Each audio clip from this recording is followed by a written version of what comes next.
मंदिर की प्राचीन घंटी बज रही थी। हवा भारी और ठंडी होती जा रही थी, जैसे कोई प्रबल शक्ति जाग रही हो। बुआ की आंखों में डर था, क्योंकि आत्माएं जो उसने कैद की थीं, अब जाग रही थीं। आत्माओं की चीखें कानों में गूंज रही थीं, जिससे रिद्धि और आरव दर्द महसूस कर रहे थे। बुआ की बेटी की आत्मा ने उसका हाथ पकड़ लिया। उसकी मासूम आंखें सवाल कर रही थीं। मंदिर की छत फट गई। एक विशाल काला भंवर बना। आत्माएं उसके चारों ओर घूम रही थीं। ताबीज चमक रहा था। दूर से ढोल की डरावनी आवाज आ रही थी। आदित्य ने कहा, अब युद्ध शुरू होगा। आदित्य, रिद्धि और आरव मंदिर की घंटियों के बीच खड़े थे। हवा अचानक भारी हो गई। आदित्य ने फर्श पर पड़ा पुराना ताबीज उठाया। मंदिर कांप उठा और काली धुंध छा गई। काली धुंध से एक आकृति बनती है। लंबे काले बाल, सफेद साड़ी, लाल आंखें। बुआ की भयानक उपस्थिति। बुआ कहती है, मैं वापस आ गई हूं और अब कोई मुझे रोक नहीं सकता। पंडित जी मंत्र पढ़ते हैं, पर बुआ की हंसी में दर्द और नफरत है। आदित्य ताबीज चमकाते हुए बुआ से सवाल करता है। बुआ कहती है, मैं आत्मा की पूर्णता चाहती हूं जो तुमसे मिलेगी। ताबीज जलने लगता है। प्राचीन घंटी बजती है। बुआ भयभीत होती है और कहती है, मृत आत्माओं की संरक्षक शक्ति आ गई है। मंदिर के बाहर ढोल की आवाज नजदीक आ रही थी। आसमान लाल और काली हो रही थी।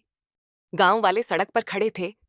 उनकी आंखें खाली, निर्जीव और काली थीं। पुराना बरगद पेड़ हिलने लगा। काली धुआंधार आकृति उठने लगी। कुलदेवी का श्रापित स्वरूप। आदित्य ने ताबीज पकड़ा। उसमें रोशनी चमकी। कुलदेवी क्रोधित हुई और दहाड़ मारी।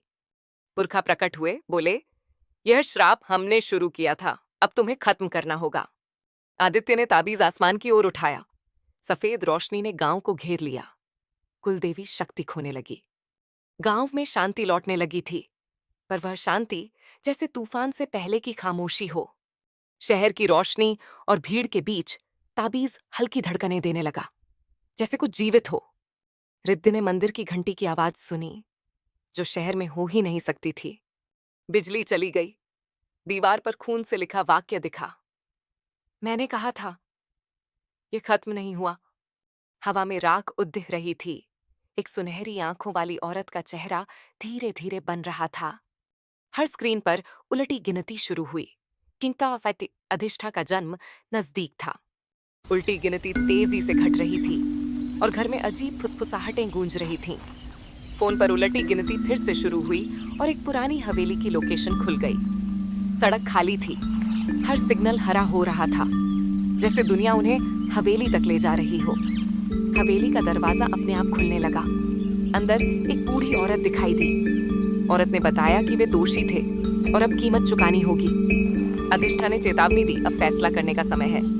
उलटी गिनती कम हो रही थी और समय खुद डरता हुआ लग रहा था। आदित्य ने रिद्धि और आरव को उठाकर दूसरे कमरे में ले जाया। आदित्य के फोन पर उलटी गिनती फिर से शुरू हुई। अब सिर्फ 2 घंटे 14 मिनट 29 सेकंड बचे थे। अचानक एक लोकेशन खुली। एक पुरानी वीरान हवेली। सड़क खाली और सिग्नल अपने आप हरे हो रहे थे, जैसे पूरी दुनिया उन्हें हवेली तक पहुंचाने के लिए रास्ता दे रही हो। हवेली का दरवाजा अपने आप खुल रहा था। अंदर अंधेरा और सन्नाटा था, लेकिन दीवार पर तेल का दिया जल उठा। एक बूढ़ी औरत, जिसकी आंखें सफेद थीं, बोली, तुम देर से आए हो। अधिष्ठा तुम तीनों को ढूंढ रही है। हवेली टूटने लगी। काली उंगलियां दीवारों पर उभरीं और अधिष्ठा की भयानक आवाज गूंजी, अब फैसला करने का समय है। अंधेरा फट चुका था और हवेली की दीवारें खुद ब खुद हिल रही थीं। आदित्य, रिद्धि और आरव कांपते हुए एक दूसरे को पकड़कर खड़े थे। अधिष्ठा धीरे धीरे उनकी ओर बढ़ रही थी। उसकी सुनहरी और लाल आंखें हर डर को निगल रही थीं। आदित्य ने ताबीज उठाया और बोला, हम तुम्हें रोकेंगे, पर अधिष्ठा हंसी और धुंध के बीच गायब हो गई। ताबीज की रोशनी ने अधिष्ठा का मार्ग रोका और हवेली का अंधेरा चकनाचूर हो गया। तीनों धीरे धीरे हवेली से बाहर निकले, जानते हुए कि श्राप अब भी खत्म नहीं हुआ।